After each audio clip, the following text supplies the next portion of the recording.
Friends, তোমরা সবাই কেমন আছো বলো।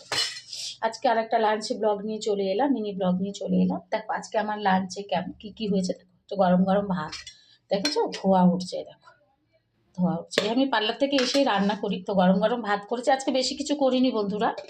আর হচ্ছে পটলের পোস্ত, মাই ফেভারিট। দেখো পটলের পোস্ত দেখেছো, হেভি সুন্দর, পুরোটা পোস্ত। আমি শিলনোড়ায় পিষেছি পোস্তটা, দেখতে পাচ্ছ কত মানে ইয়ামি হয়েছে। মানে পটল পোস্ত দিয়ে শুধু ভাত খাওয়া হয়ে যাবে, তাই না? আর শীতের বেলা তো, ওই জন্য আজকে আর বেশি কিছু রান্না করিনি। এই পটল পোস্ত করেছি আর করেছি মুরগির মাংস। অল্প মাংস ছিল বন্ধুরা, তো সেটাকে আমি করে নিয়েছি। আমার কুকুরের জন্য রোজেরই মাংস আসে, তো ভাবলাম চলো করে ফেলি, অল্প করে খেয়ে নেবো দুজনে।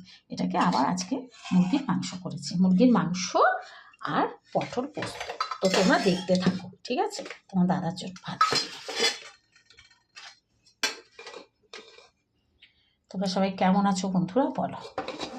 আমি তো খুব ভালো আছি। তোমাদের বাড়িতে আজকে কার বাড়িতে কি রান্না হয়েছে প্লিজ বলো, ঠিক আছে? আমার তো রান্না করতে খেতে খুব ভালো লাগে। আমি যতই ব্যস্ত থাকি, আমি কিন্তু রান্নাঘরে সময় দিই, জানো তো বন্ধুরা। মেয়েদের কিন্তু রান্নাঘরে সময় কিন্তু দিতে হয় বলো, নাহলে পেট পুজোটা হয় না। আর পেট পুজোটা যদি ভালোভাবে না হয়, তাহলে কিন্তু কিছুই ভালো হয় না, তাই না বন্ধুরা? আমি না এটাকে পাতে দেব, দেখো। আর একটা দিয়ে দুটো করে দিলে তবে তো ভালো লাগে খেতে, তাই না বন্ধুরা? পার্লার থেকে এসে আমি এগুলো সব করি, জানো তো তোমরা। পোস্ত একটু কাই দিয়ে দিই, পেঁয়াজ দিয়ে করেছি। দেখো বন্ধুরা, পটল পোস্ত আর মাংস।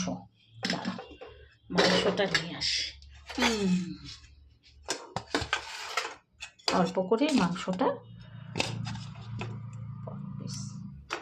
বেশি করিনি, কুকুরের জন্য আনা হয়েছিল, তাই আমি তারা 2 পিস করে মুরগি মাংস।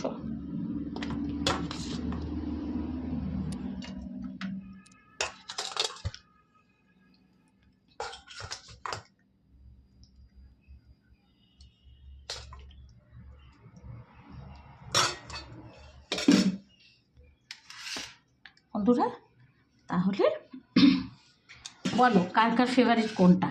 মাংস, কষা মাংস না পটল পোস্ত? এটা কিভাবে করেছি, পটলগুলোকে আগে নুন হলুদ মাখিয়ে রেখেছি, তারপর এই দিকটা আর এদিকটা করে চিড়ে নিয়েছি, গোটা গোটা পটল নুন হলুদ মাখিয়ে রেখে তারপরে ভেজেছি কড়াতে একটু চিনি দিয়ে লাল লাল করে। তারপরে পেঁয়াজ ফোড়ন, কড়াতে তেল দিয়ে কালো জিরে ফোড়ন, পেঁয়াজ ফোড়ন দিয়ে একটু হালকা হালকা করে বাদামি করে ভেজে নিয়েছি পেঁয়াজটা। তারপরে একটু জল দিয়ে একটু হালকা করে সেদ্ধ করে নিয়েছি।